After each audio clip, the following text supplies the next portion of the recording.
nossas próprias vidas. Nós estamos a iniciar um novo ano. Nós estamos com certeza com muitas coisas, muitos projetos, muitas ideias na nossa própria mente.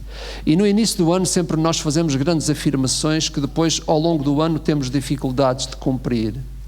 Mas é bom ter um espírito realmente pronto para mudar alguma coisa na nossa vida que nós sentimos que precisa de ser mudado.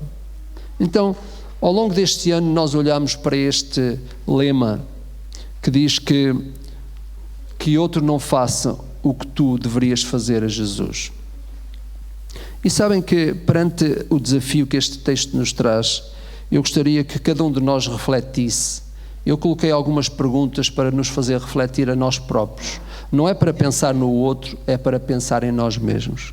A primeira pergunta é esta: fizeste alguma coisa em demasia para Jesus?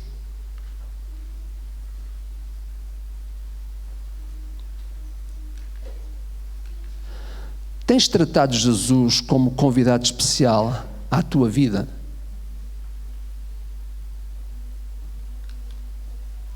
Durante a tua vida este ano, à semelhança da mulher pecadora, beijaste os pés de Jesus? Os teus joelhos foram dobrados perante Jesus? Os teus olhos choraram na presença de Jesus? As tuas mãos serviram Jesus? O teu bom perfume de Jesus trouxe-te o seu bom cheiro a alguém? Estabeleceste algum objetivo de serviço a Deus que pediu de ti esforço acrescido?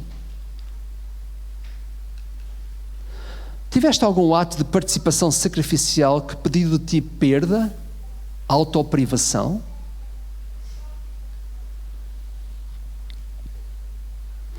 Este foi o lema que nós nos desafiámos no ano que passou, como resultado da nossa própria reflexão sobre este texto que nós acabamos de ler. E foi pedido que ao longo do ano este texto servisse de base àquilo que era a construção do nosso serviço para com Deus e da nossa própria relação com Ele. Quando nós olhamos esta narrativa de novo, nós temos uma outra pergunta que devemos fazer a nós próprios. Com quem foste mais parecido? Com Simão ou com a mulher pecadora?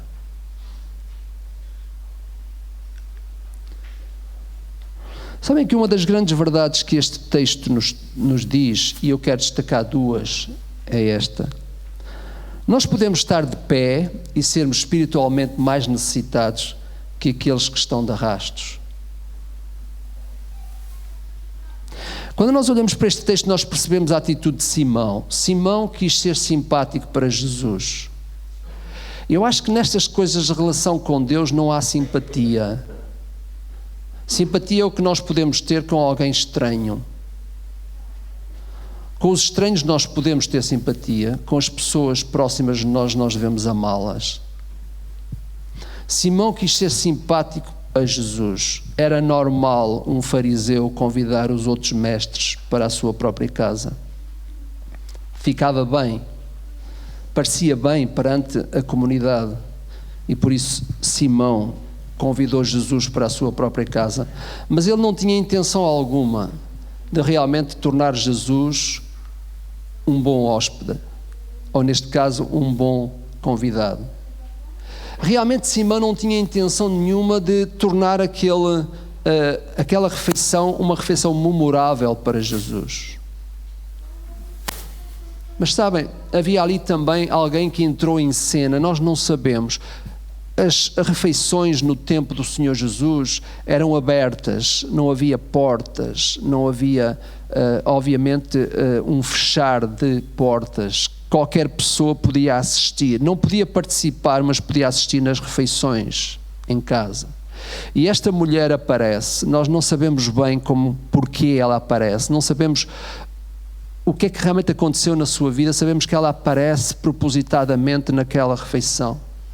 E, meus irmãos, uma mulher que estava completamente destroçada, talvez moída espiritualmente por dentro, estava de arrastos, como nós dizemos. Mas sabem o que o texto nos prova? Que realmente nós podemos estar de pé, achar que estamos bem, Pode haver alguém à nossa volta que realmente está de rastos. E uma coisa é certa: a maior carência do nosso coração realmente é daqueles que estão de pé. A Bíblia diz de uma forma clara que quando nós nos humilhamos perante o Senhor, somos exaltados. A palavra humilhação significa conduzir à honra. Deus nos conduz à honra quando nós nos humilhamos na nossa pequenez e na nossa própria fraqueza. É perante um Deus grande que nós nos tornamos de facto grandes, sendo considerados pequenos. E de facto, meus irmãos, uma das grandes verdades que nós precisamos certamente muito para este ano que vem aí, é nós acharmos que realmente a nossa grandeza só se revê quando nós estamos na presença de um Deus grande. Que nós deixemos de nos comparar com os outros, que o nosso nível de espiritualidade não seja visto ao lado dos outros, mas seja visto ao lado de um Deus grande como aquele que nós temos. O maior problema da nossa vida cristã é quando nós nos comparamos com padrões baixos. Sempre que nós nos comparamos com padrões baixos, realmente a qualidade do que nós somos torna-se baixa. É por isso que nós somos alertados nas Escrituras para nos compararmos com Jesus. Ele é o padrão maior. Por isso, às vezes podemos estar tão desgastados, tão de rastos, tão oprimidos por causa de alguma coisa que acontece, mas isso não significa que a nossa espiritualidade esteja em baixo. É bem provável que às vezes, cheios de nós mesmos, cheios da nossa espiritualidade fabricada por nós, não exemplo daquilo que Deus nos diz, pode ser que nós nos consideremos espiritualmente altos, grandes, mas nós podemos estar profundamente carentes de Jesus. E esta é uma primeira lição que nós vemos aqui. Muitas vezes nós associamos à nossa vida uma certa sensação de poder, uma sensação de julgamento e até de avaliação acerca de nós mesmos, que muitas vezes não existe de verdade. E por isso nós nos consideramos mais espirituais que os demais. Quando tal acontece, só mostra que afinal nós somos espiritualmente mais pobres que os outros, mesmo que eles estejam de arrastos, prostrados e com certeza em condição de miséria espiritual, de contrição, de procura pelo preenchimento da própria alma e do próprio espírito.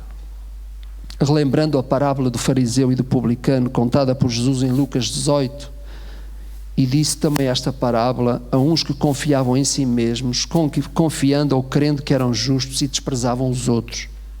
O fariseu, estando de pé, orava consigo desta maneira: ó Deus, graças te dou porque não sou como os demais homens, roubadores, injustos e adúlteros, nem ainda como este publicano. Jejuo 2 vezes na semana e dou os dízimos de tudo quanto possuo. O publicano, porém, estando de pé ao longe, nem ainda queria levantar os seus olhos ao céu, mas batia no peito, dizendo: ó Deus, tem misericórdia de mim, pecador. Digo-vos que este desceu justificado para a sua casa e não aquele, porque qualquer que a si mesmo se exalta será humilhado, e qualquer que a si mesmo se humilha será exaltado. Por vezes nós podemos achar que estamos em condição espiritual aceitável e voltamos para casa sem sermos justificados na presença de Deus. Pode haver outros, os mesmos que estão na presença de Deus conosco, que se sentem espiritualmente pobres e voltam da presença de Deus sendo justificados, absolvidos, transformados, perdoados, como aconteceu com esta mulher nesta narrativa. Quando olhamos para o verso 47 e 48, diz assim: não me ungiste, por isso te digo, perdoados te são os teus muitos pecados, porque ela muito amou, mas a quem pouco se perdoa, pouco ama. Então disse à mulher: perdoados são os teus pecados. Uma congregação estará cada vez mais próxima entre si, quanto mais nos considerarmos iguais, mais dependentes da graça de Jesus, com um sentimento genuíno de carência espiritual, satisfação encontrada somente na suficiência de Cristo e não em qualquer outra coisa. Segunda grande verdade que nós encontramos neste texto. Quando somos profundamente gratos, sempre encontramos um modo intencional de abençoar. De facto, uma resposta carregada de gratidão sempre descobre um modo intencional de adorar. Lucas não nos conta qual a razão de tamanha gratidão. Esta mulher, não sendo convidada, aparece mais preparada do que o próprio hóspede que convidou o Senhor Jesus. Uma verdadeira expressão de gratidão profunda não tem limites. Uma pessoa profundamente agradecida normalmente impõe sobre si mesmo a perda. Devolve o que lhe custa e não o que não lhe faz falta. Uma pessoa profundamente grata nunca se importa de se autoprivar, de perder de si mesmo. Não esqueçam o que é que o Senhor Jesus disse quando nos explicou como é que nós poderíamos ser seus discípulos. Ele disse que nós tínhamos que nos negar a nós próprios. Diz o texto que a mulher trouxe um vaso de alabastro com perfume. Isto significa que houve intencionalidade por parte daquela mulher. Nós não sabemos, mas o ato daquela mulher foi planeado. Foi movido por uma atitude de profunda gratidão. Não seria por uma simples razão que uma mulher iria partir o frasco de perfume, o óleo perfumado, que inclusivamente elas usavam ao pescoço e que era a única coisa que elas podiam usar até no dia de sábado.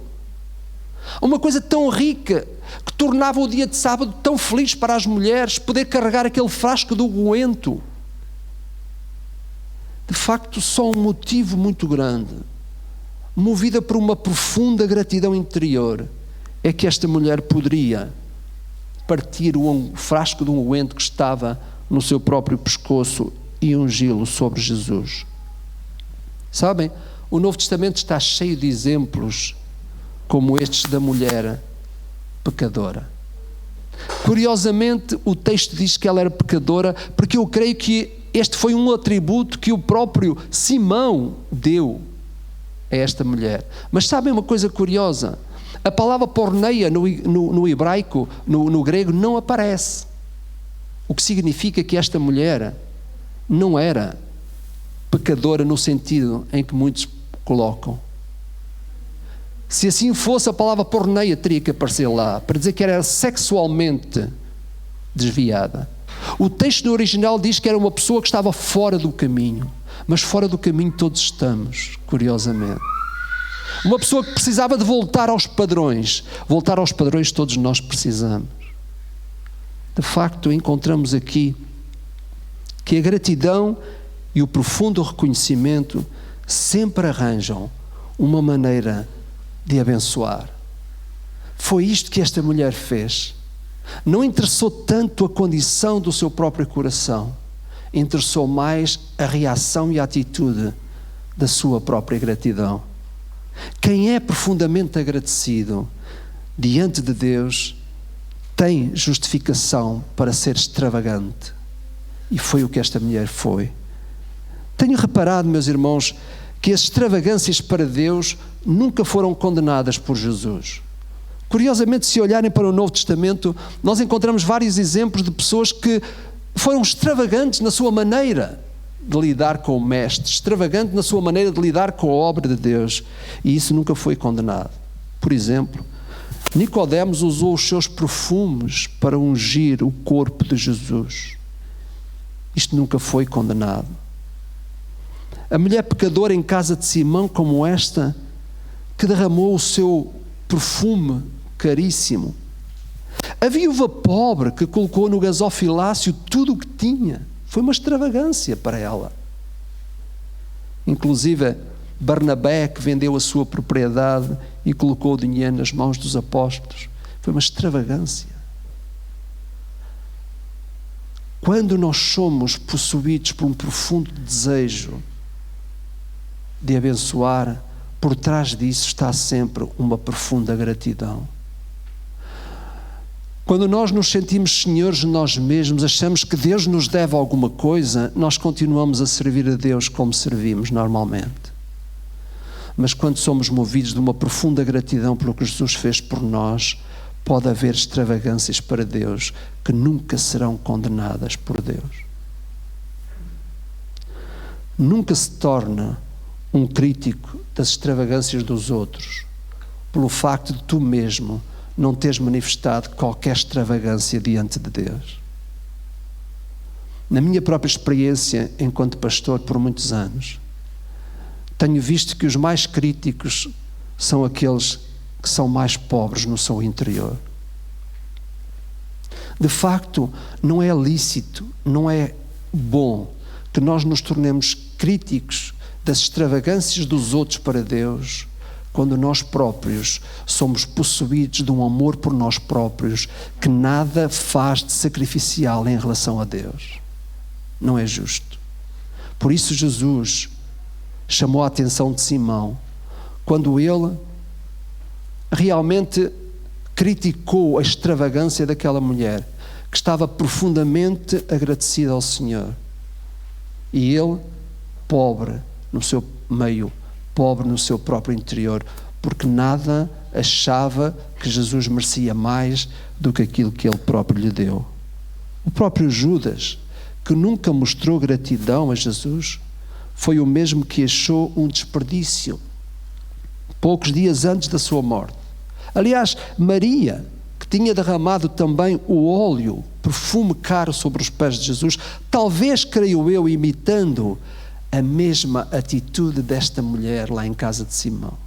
Poucos dias antes da morte do Senhor Jesus, Maria fez o mesmo. Diz o texto que 6 dias antes da Páscoa foi Jesus a Betânia, onde vivia Lázaro, a quem ele tinha ressuscitado, e ofereceram lá um banquete a Jesus. Marta servia e Lázaro era um dos que estavam à mesa com Jesus. Apareceu então Maria com um frasco de perfume muito caro, feito de nardo puro, deitou sobre os pés de Jesus e depois secou com os seus cabelos. E toda a casa ficou a cheirar o perfume.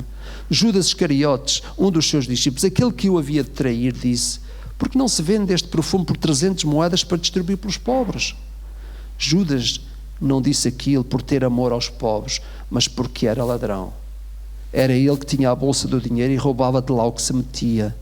Então Jesus disse: deixa-na em paz. Isto ela fez e serve para o dia do meu enterro.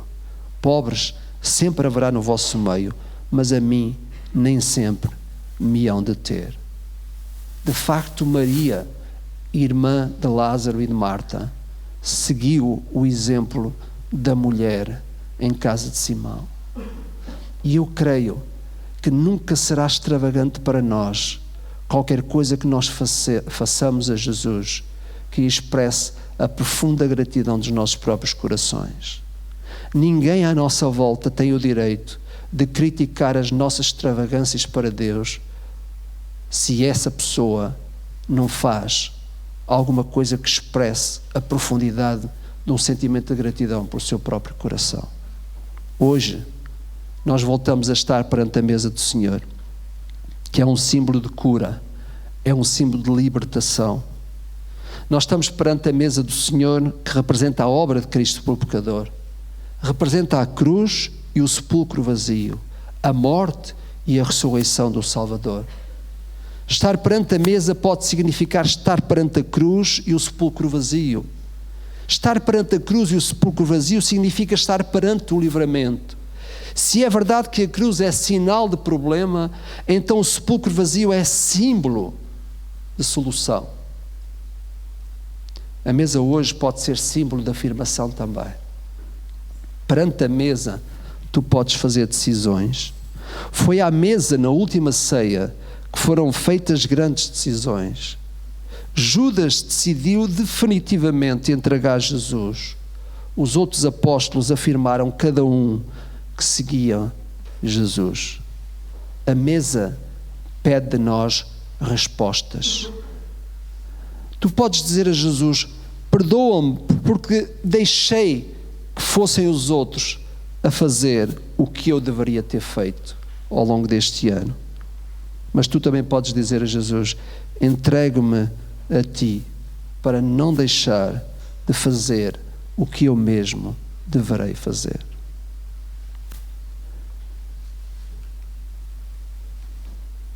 que outro não faça a Jesus o que tu deverias ter feito. Se tens feito isto, continua.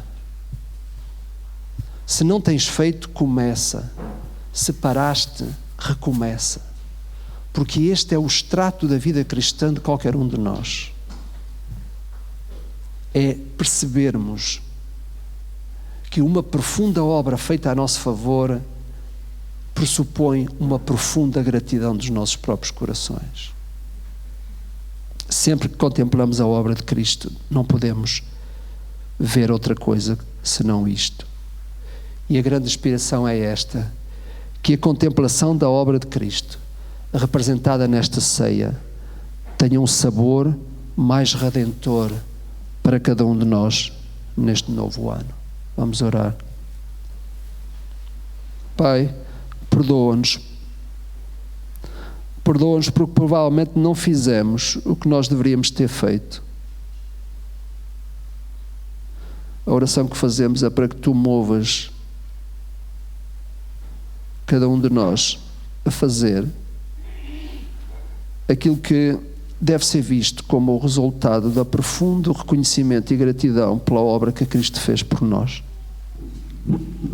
Move-nos, Senhor, a fazer da vida cristã o palco da nossa gratidão a Ti, com evidências da nossa extravagância para Cristo, Senhor. Beijando os pés de Jesus, dobrando os nossos joelhos perante Jesus, chorando na presença de Jesus, servindo Jesus com as nossas mãos, derramando o bom perfume de Cristo, negando-nos a nós mesmos, Senhor, como Jesus disse que deveríamos fazer se quiséssemos ser seus discípulos. Pai, que os nossos corações sejam mais ensináveis neste novo ano, para aprender a cumprir os Teus maravilhosos ensinamentos. Pai, redime-nos por dentro, para que haja sinais de redenção por fora, Senhor. Transforma-nos, Deus. Que este ano que agora vamos entrar não seja uma repetição dos erros que cometemos no ano anterior. Pelo contrário, Senhor, também não seja, Senhor, uma repetição dos esquecimentos que este ano nos trouxe. Mas, Pai, nós oramos para que pela Tua graça nós possamos ser melhores do que temos sido. Que haja um sentimento de profunda gratidão interior para que se manifeste no exterior o resultado dessa Tua graça, Senhor. Ajuda-nos, Senhor, a sermos como a mulher pecadora, a sermos capazes de observar quem somos, para nos expressarmos perante um Deus que é maior do que nós. Senhor, nós te pedimos que neste novo ano haja extravagâncias para contigo na nossa vida. Elas nunca serão condenadas. Mas, ó Senhor, a perda, a falta, sim, isso é condenado pelas Escrituras. Por isso, Deus nosso, torna-nos melhores, individualmente e coletivamente. E que, ó Pai, ninguém se torne o julgador das nossas extravagâncias diante de Ti, porque elas são extrato da nossa profunda gratidão pela Tua obra. Em nome de Jesus oramos. Amém.